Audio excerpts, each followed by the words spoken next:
Ever found yourself bending over backwards for a client only to realize later that they were the ones walking over you? Yet that one hurts. Well, what if I told you that many a small business owner falls into this trap, not because they're weak or inexperienced, but because they care too much. And the result, unfortunately, is these people often invest then in obsessing about a situation. Now consider this. About 20% of all calories that you burn each day actually goes into fueling something that just weighs 2% of your body weight, your brain. Now that is a huge amount of energy. So what if you could use even a fraction of that brain power just to make sharper leadership decisions, ones that protect your time, your confidence, and your profits?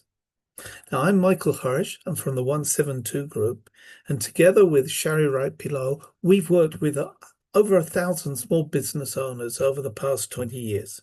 And I can tell you, hand on heart, that I hear this type of story very, very regularly. The small business owner who tells me about a client who's pushed them beyond boundaries and abused their goodwill. It's not something that people like to talk about. It's embarrassing. It's draining. It makes you question your own judgment. For example, one of my clients recently told me that her client had suddenly wanted to pay her through a third party that they'd never met. She had tried to be obliging. She wanted to say yes, but she wasn't sure.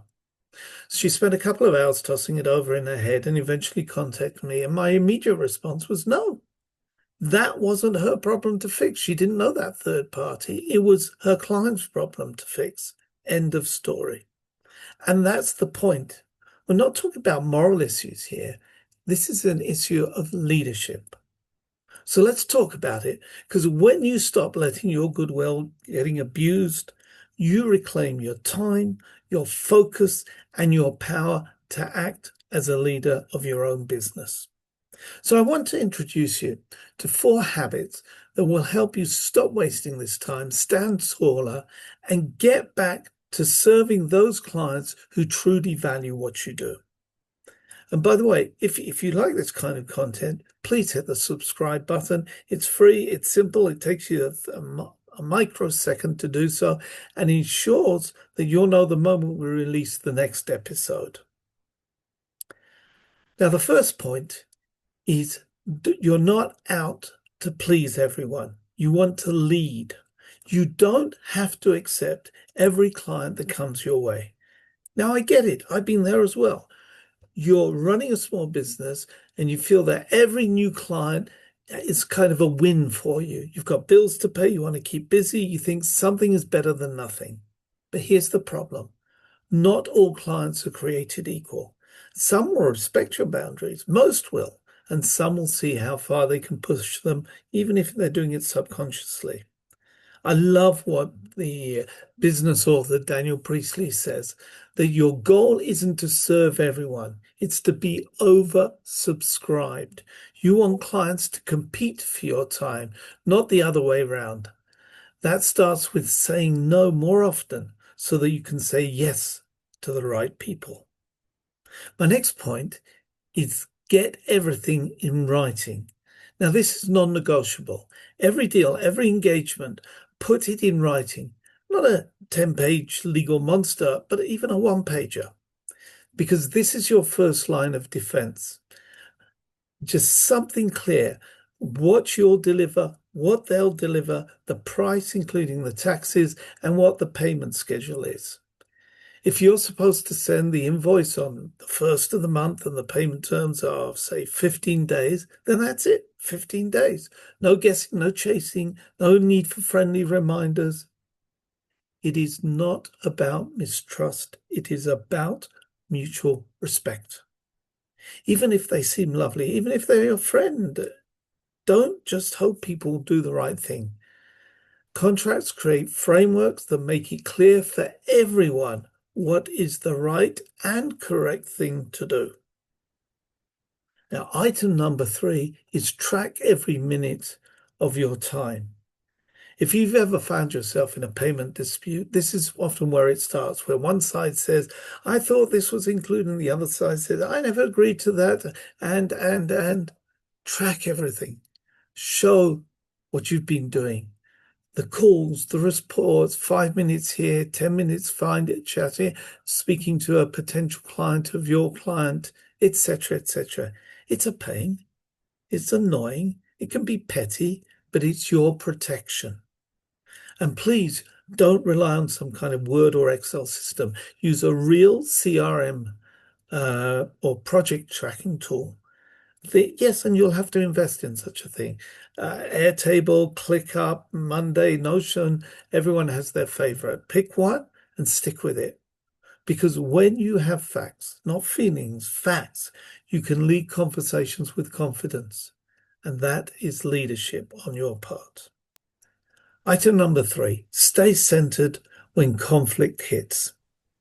Now, with all this tracking and what have you, disagreements can still arise because we're humans and humans are unpredictable. And you're not always the one that's right, but whatever. This is where leadership mindset really kicks in. When a dispute arises, your first job is to stay focused, centered. Too many owners get emotional. They feel bullied, guilty, or just wore down. They compromise, they give in. But if you have delivered in good faith to your client, you deserve to be paid in full. Full stop. This isn't about pride, it's about professionalism. Step back for a moment before you respond to any complaints you might receive from your client. Regain perspective. Don't negotiate whilst emotional. Because then you can communicate calmly, you can hold authority. Leaders don't panic. They assess and they respond with clarity. Now, my final point is the after effect. It's hard. It's not nice. We've all been there and done that. But learn, adjust, move on. Get those instincts working again. You will get burned. It's part of growth. It's a chaos, and out of the chaos comes growth. But the key is to extract the lesson quickly. Maybe your onboarding was too loose. Maybe you ignored a red flag that you should have seen. Maybe your price didn't reflect the real value you deliver. Maybe. But learn from it. Bake that learning into your process and then add a clause. Adjust your communication. Refine your boundaries. That's not failure. That's iteration. That's leadership in action. So let's bring all this together. Leadership, especially in a small business, isn't just about inspiring others. It's about protecting your focus, your time, and your energy so that you can use your brain power where it counts. And that means building, leading, earning. Use structure to set boundaries. Track to protect your work. Stay calm when things get a little nasty or messy, and learn fast when they do. Now, you can look back at a previous episode of mine on time management where I focused on one small change that can save you tens of hours every month. It'll be in the notes. I'll put a link in the notes.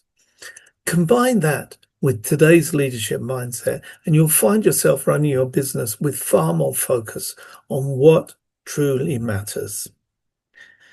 Please look after yourselves properly, because your business, your family, your team, they all depend on you being well and grounded. As I say, if you haven't yet subscribed, do so now. It's free, it's simple, means you'll never miss tools that help you grow your business stronger, smarter, and in a controlled manner. Protect your time, protect your energy, protect your goodwill, because that's a core strength of your business.